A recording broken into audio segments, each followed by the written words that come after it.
जन गण मन अधिनायक जय हे भारत भाग्य विधाता।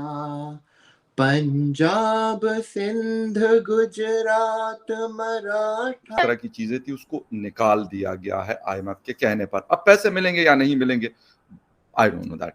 ने बोला है कि पाकिस्तान में आप रहते हुए मुंह नहीं खोल सकते, फ्रीडम ऑफ स्पीच नहीं है, तो हम उसमें नहीं। पढ़ाया ये जा रहा होता है कि जी हिस्ट्री पाकिस्तान की, कि सच हिस्ट्री, उसके अंदर क्या पढ़ाया जा रहा होता है कि हम इतनी वॉर जीते हैं, हम ये जीते हुए, हम वो जीते हुए।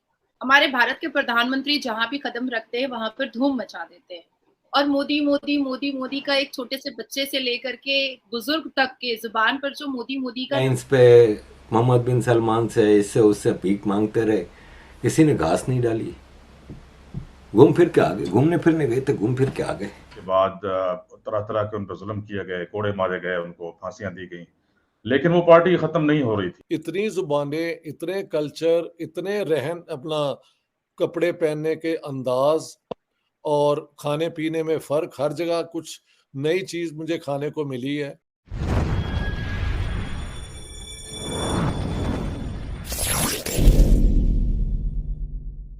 वो रिलेटेड है प्राइम मिनिस्टर मोदी के। हम सब जानते हैं कि रिसेंटली यूएस में मौजूद थे, लेकिन अब इजिप्ट में गए हैं प्राइम मिनिस्टर मोदी। बड़ा अच्छा वहां पर वेलकम किया गया है, उनको अवार्ड दिया गया है, इजिप्ट की जानिब से बड़ा प्रोटोकॉल उनको मिल रहा है। इजिप्ट की सबसे बड़ी मस्जिद में बड़ा प्रोटोकॉल उनको दिया गया, मुस्लिम कम्युनिटी ने बहुत अच्छे तरीके से वेलकम किया। इसके अलावा अगर भारत की बात की जाए तो भारत इलेक्ट्रिसिटी हब के तौर पर उभरने वाला है, बहुत सी कंट्रीज के लिए पावर ग्रिड के तौर पर काम करने वाला है, और ये सब चीजें पॉसिबल हुई है प्राइम मिनिस्टर मोदी के दौर में। क्या कहेंगे आप दोनों ही? फाइका, आपका ताल्लुक तो भारत से है और आपका ताल्लुक पाकिस्तान से है शायान, लेकिन फिर भी आप प्राइम मिनिस्टर मोदी के बारे में क्या बोलना चाहेंगे? ये सब जो डेवलपमेंट्स, ये सब जो प्रोटोकॉल हमें देखने को मिल रहा है, उसके बारे में आप अपनी क्या राय रखना चाहेंगे? देखिए, अगर मैं आपको बताऊं ना, ये इंडियंस तो खुश है, ये बात तो हम सबको पता है, लेकिन मैं समझता हूँ ये पाकिस्तान के ऊपर एक बहुत बड़ा तमाचा है। और आई थिंक मैं समझता हूँ पाकिस्तान को इस चीज की सजा मिली है, क्योंकि अब हमने रिसेंटली देखा कि पाकिस्तान किस तरह रशिया और चाइना और इसके ग्रुप में चला गया था। आई थिंक ये जो, और जो मोदी ने जो एक डील भी साइन करी, बहुत 3-4 बहुत न्यूक्लियर डील्स और वो सब भी साइन करी है वहां पर जाकर, तो आई थिंक ये बहुत बड़ा एक अमेरिका ने, मैं तो इंडिया नहीं बोलूंगा, अमेरिका ने एक बहुत बड़ा पाकिस्तान को एक वार्निंग दी है कि अगर आपने ये तरह की हरकतें करी तो भाई ये होगा आपके साथ। अब हम देख रहे हैं कि जी पाकिस्तान न्यूज चैनल पर बड़ा चल रहा है कि जी हम इसको मुस्तरद करते हैं, हम ये करते हैं। मुझे तो समझ नहीं आता ये होते कौन है मुस्तरद करने वाले, कि अगर इनकी एक न्यूज चैनल से क्या व्हाइट हाउस डर जाएगा? तो ऐसे मतलब न्यूज चला रहे होते हैं जैसे व्हाइट हाउस तो इनके इशारों पर चलेगा, व्हाइट हाउस तो जैसे। और जहां तक देखिए मोदी की बात है, तो मोदी से तो हमेशा ही पाकिस्तानी जो है वो बहुत खार खाते हुए आ रहे हैं, ये हम सबको पता है। और मोदी की जहां तक आपने कहा कि जी आपने देखा, मुझे नहीं लगता किसी मुस्लिम लीडर की या किसी पाकिस्तान के लीडर की मस्जिद में या ऐसे कुछ हुआ होता, लेकिन अभी जो मोदी का हुआ है मस्जिद में, जैसे आपने कहा, ये पूरी दुनिया को अब ये बात मान लेनी चाहिए कि Modi is not only for Hindus, Modi is a leader for whole India. चाहे वो मुस्लिम्स हो, हिंदूज हो, क्रिश्चियंस हो, सब मोदी से इक्वली प्यार करते हैं।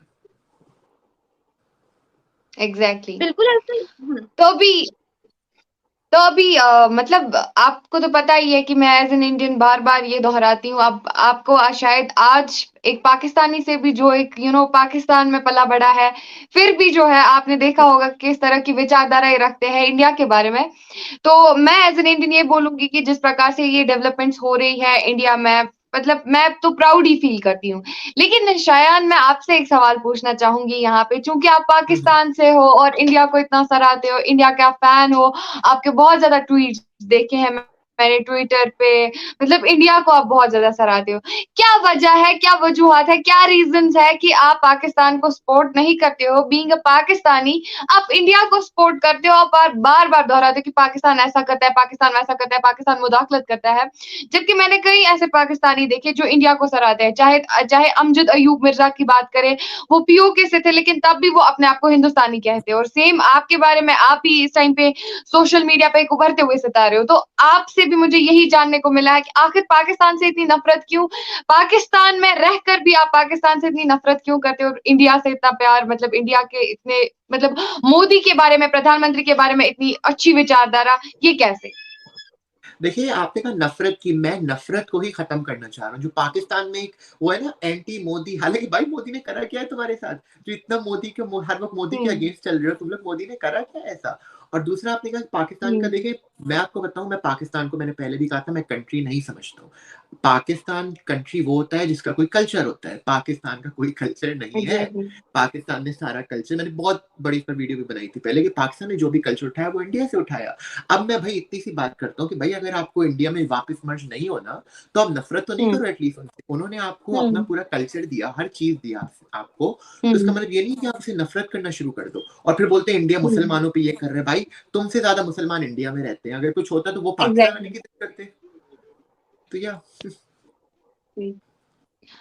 तो आप इंडिया के मतलब फैन हो, प्रधानमंत्री के फैन हो, आपसे जानूंगी क्या आप इंडिया के मतलब इंडिया के कल्चर में आप बहुत ज्यादा इंटरेस्ट रखते हो। आपको मैंने देखा भी है सोशल मीडिया पे, आप दिन ब दिन इंडिया को सराहते हो। आपसे जानूंगी क्या आप इंडिया के नेशनल एंथम के बारे में कुछ जानते, या फिर आपको इंडिया का नेशनल एंथम याद है तो आप थोड़ा सा हमारे दर्शकों को भी सुना दें।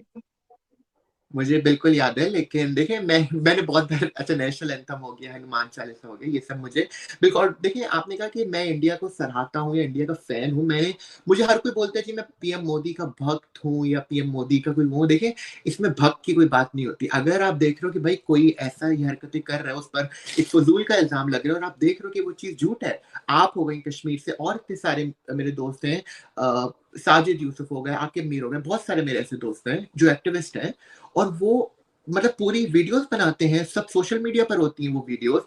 अब दूसरी तरफ से बोल रहे होते हैं कि अभी मैं 2 दिन पहले मैं एयरवाई न्यूज पाकिस्तान के न्यूज चैनल देख रहा था, उस पर जी बोल रहे हैं कि मोदी को गुजरात का कसाई है वो कोई, पता नहीं, मतलब इस तरह के वर्ड्स, इस तरह की नफरत आपके अंदर है पाकिस्तान की। हालांकि अमेरिका के साथ दोस्ती हो, यूरोपीय यूनियन के साथ दोस्ती हो, गल्फ कंट्रीज के साथ, ये मिडिल ईस्ट के साथ दोस्ती हो, काफी बेहतर रही है किसी जमाने में, लेकिन अब नहीं है। हमारी नाकामी और इंडिया की कामयाबी के पीछे वजूहात थोड़ा सा आपसे जानना चाहेंगे। देखिए हमारी नाकामी की वजूहात तो बिल्कुल वाज़ेह हैं जी।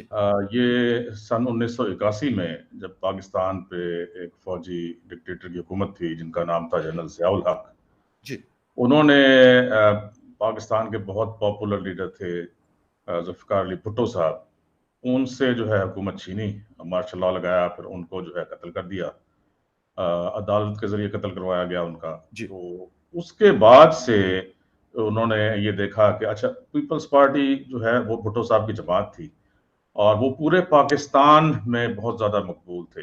केपीके में उनकी बहुत बड़ी स्ट्रेंथ थी। आफ्ताब शेरपाव साहब, उससे पहले उनके भाई थे शेरपाव साहब के बड़े भाई हयात शेरपाव साहब, हयात शेरपाव साहब बहुत मकबूल लीडर थे केपीके से, पीपीपी के। इस तरह पंजाब में बहुत बड़ा गढ़ था पीपल्स पार्टी का, और सिंध में, और इस तरह बलूचिस्तान में, एजेके में, गिलगित बल्तिस्तान में। तो पीपल्स पार्टी एक वाहिद जो है नेशनल जमात थी। उसको क्रश करने के लिए फिर उन्होंने ये किया कि बहुत तरीके आजमाए, उनके लीडर को जो है कत्ल कर दिया गया, उसके बाद तरह तरह के उन पर जुल्म किए गए, कोड़े मारे गए, उनको फांसियां दी गई, लेकिन वो पार्टी ख़त्म नहीं हो रही थी।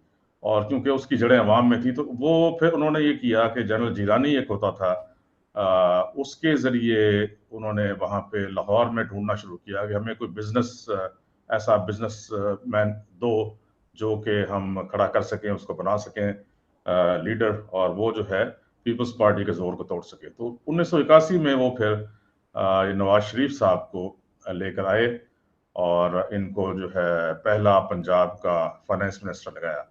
वहाँ से फिर इस हमारा जो मुल्क है उसका जवाल शुरू हुआ।